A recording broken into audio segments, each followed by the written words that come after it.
Hey guys, it's Mike back here once again. Today I'm here to talk to you guys about a topic that some of you might have encountered, but some of you guys might not have, and that is law enforcement.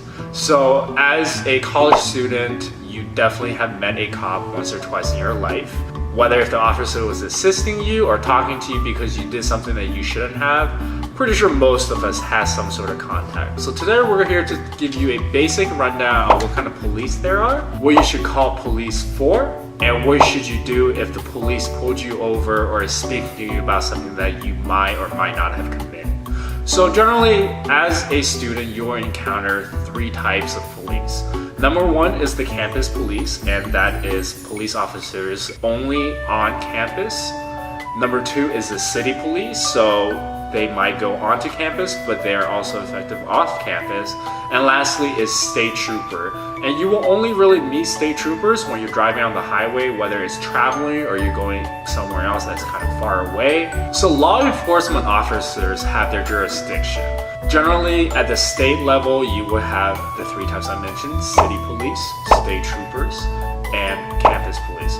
We're not going to go to the federal today because that involves FBI, DEA, and a whole bunch of other things that if you guys really encounter them, either you're in a lot of trouble or you're into something that you shouldn't be into. So let's talk about how law enforcement officers can help you. As the name implies, they're there to enforce the law.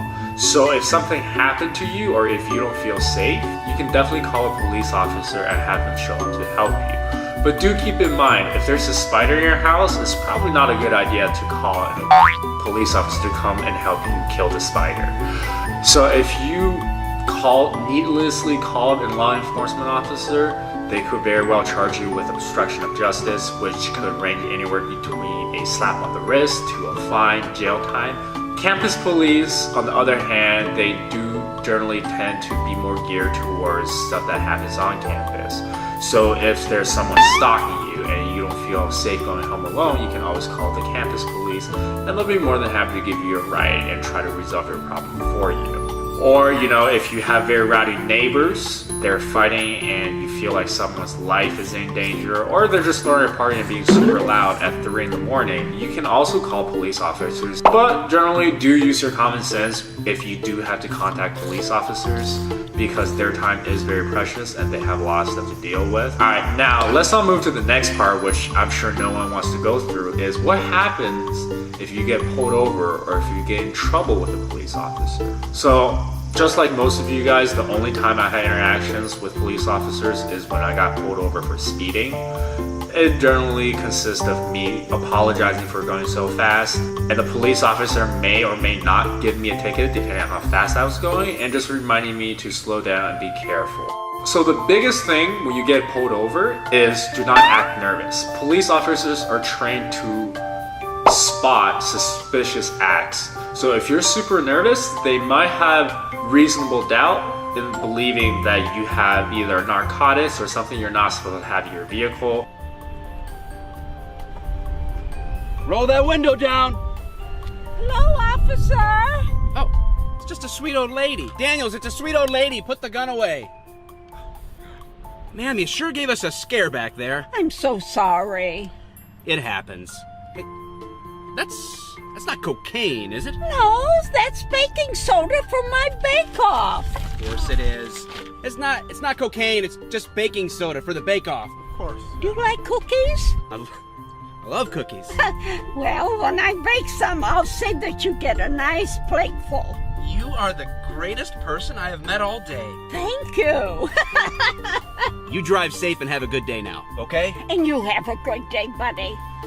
So after you pull over, do not do anything. Generally, the police officer will be typing in your plate to make sure that you don't have a warrant. And after he got all the information he needs, he will walk to your vehicle, at which time he will most commonly ask you for your license and registration. At that point, you will say, okay, I'm going to reach into my glove compartment box for my license and registration. The next question that is most commonly asked is, do you have any weapons in the car? Now, you should be 100% honest, because if they do find a weapon in your car when you say you didn't, that is considered to be endangering the police officer's life. and you could get in a ton of trouble for that. And finally, they'll speak to you about why they pulled you over. They ask you some general questions if you're traveling, like where you're coming from and where you're going. And if it's just a small thing, they might even let you off with a warning. But worst case scenario for most speeding incidents, as long as you're an upstanding citizen, is you'll get a ticket which you have to pay for or even show up to court for, explain yourself before you pay for it. So if you do have to go to court, generally if you believe that you got pulled over, you got a ticket that you shouldn't have got a ticket for, it's mostly just the common people's court. You show up, they'll call your name, and the police officer who wrote the ticket will show up. If he doesn't show up, it means you don't have to pay the ticket because they're forfeiting their rights to fine you. But if he does show up, the officer will speak his perspective of what happened and why he wrote you a ticket, and then you will say your case, and then the judge will finally decide on whether you should be punished or not. It's a very simple process, but just remember, don't be nervous. I know it can be very nerve-wracking to stand, with so many officers and a judge in front of you. But as long as you've done nothing wrong, there's nothing to be scared of. So if you do get a ticket, you can always try to argue for it. Now, if you were caught going 75 and a 60, chances are you're not going to win and you're just going to waste everybody's time, including your own. But if you did really get a ticket for something that you weren't responsible for and you feel like it's very unfair, you absolutely have the right to challenge the ticket. And how you can pay the ticket or challenge the ticket are all written on the back of the ticket the police officer will give you.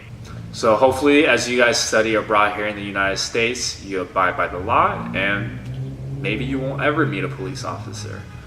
That's all I have for you guys today. Thank you guys so much for tuning in. I'll see you guys next time. 本节目由续航教育友情赞助播出，续航，全美最强。